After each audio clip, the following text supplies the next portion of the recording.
प्रदेश भर में आपसी सौहार्द और एकता के साथ मनाई जा रही दीपावली। डॉक्टर मोहम्मद फिरोज उल हुदा का संदेश। लखनऊ। हर साल की तरह इस बार भी पूरे प्रदेश में दीपावली का त्योहार बड़े हर्ष और उल्लास के साथ मनाया जा रहा है। इस अवसर पर डॉक्टर मोहम्मद फिरोज उल हुदा महासचिव ने मीडिया से बातचीत के दौरान कहा कि हिंदू, मुस्लिम, सिख, ईसाई हम सब हैं भाई भाई।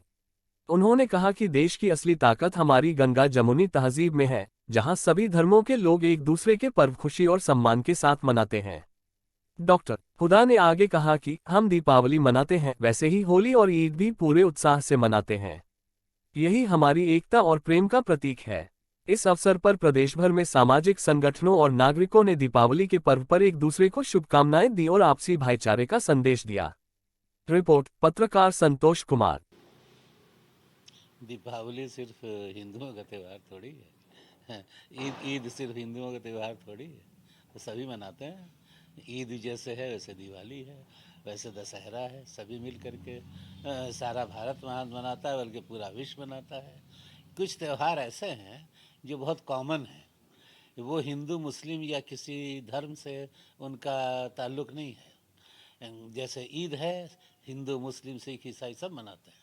क्रिसमस है, 25 दिसंबर को आता है, हम लोग भी केक काटते हैं। और हम इंग्लैंड में मैं था तो वहाँ हम लोग वहाँ टर्की मनाई जाए। टर्की कहते हैं, बड़ी मुर्गी एक होती है, उसको टर्की कहा जाए, शुतुरमुर्ग। वो वहाँ बहुत प्रचलित है। खूब बड़ी बड़ी मुर्गियाँ आती थी, हम लोग उसको काटते, रोस्ट करके काटते थे और केक के साथ ईसा मसीह के जन्मदिन की खुशियाँ मनाते थे। वैसे ही दीपावली है, होली है, दशहरा है, नवरात्र है, रमज़ान है। कितने हिंदू भाई लोग, कितने क्रिश्चियन लोग तो रोज़ा भी रखते हैं। और नवरात्र में हम लोग भी, हमने पहले दिन नवरात्र का रोज़ा भी रखा था इस साल। इस तरह से कुछ कुछ त्यौहार ऐसे हैं जो कल्चरल हैं, उसका किसी धर्म से ताल्लुक़ नहीं है। इसलिए दीपावली जो आ रही है, ये तो बहुत ही खुशी का त्यौहार है। और ये खुशी इसलिए मनाई जाती है कि रामचंद्र जी ने रावण और लंका को फतेह किया। और फतेह इसलिए नहीं किया कि उनका इंटेंशन था फतेह करने का या अपनी हुकूमत वहाँ बैठालने का। अयोध्या के राम जी तो आप लोग जानते हैं, सारी दुनिया जानती है कि वो तो बेचारे 14 साल के वनवास में थे।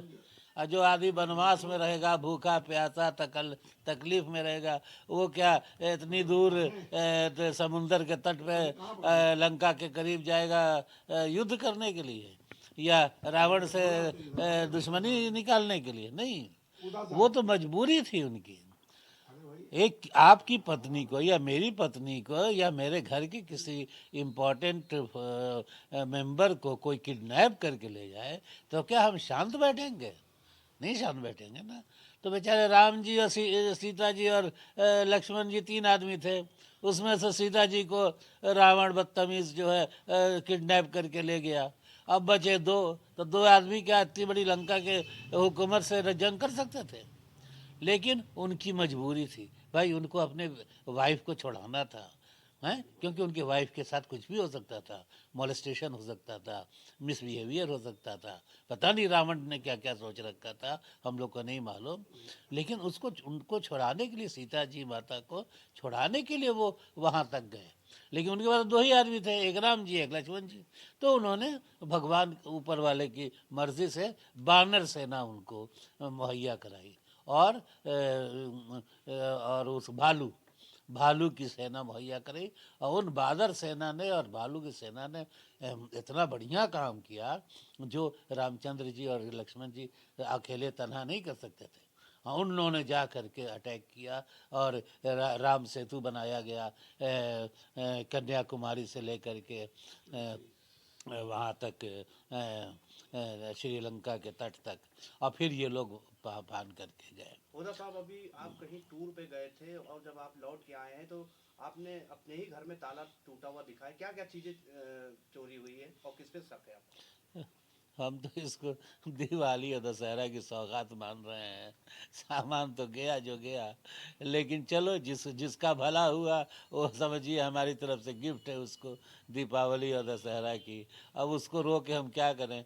पुलिस अपना काम कर रही है, लेकिन ना मिले तब भी समझिए हमारी तरफ से वो जो लोग ले गए हैं उनको सौगात है और उनको दीपावली और दशहरा की और नवरात्रि की मुबारकबाद।